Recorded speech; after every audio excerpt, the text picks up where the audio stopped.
YCP చేసినటువంటి పాపాలను కడగడం కోసమే ఈ యొక్క విచారణ జరిగిందనేది నేను చెప్తున్నా. గంటపదగా అంటే ఎవరికి ఎవరుంటారు ఇంకా ఇన్వాల్వ్మెంట్ ఇందులో ఎవరుంటారు? అంటే మీ అనుమానాలు ఎవరి మీద? అధికారుల మీద? ఈ నలుగురు పైన నా అనుమానం ఉంది.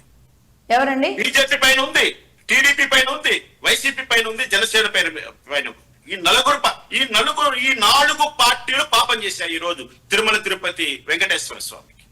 ఈ లడ్డూ కల్తీ విషయం, ఒక పేటెంట్ కలిగినటువంటి ఒక లడ్డూ ప్రసాదాన్ని ఆ యొక్క పేటెంట్ ఉందన్న అక్కసితో ఒక వ్యక్తి కడుపుమంట. ఇంత ప్రాశస్త్యమా హిందూ దేవాలయాలకు? హిందూ ప్రసాదాన్ని చేతిలో పెట్టుకోవడానికే అసహ్యంగా చూసేటువంటి పెద్ద మనుషులు ఈ రాష్ట్రాన్ని పరిపాలించినప్పుడు కల్లారా చూశాం.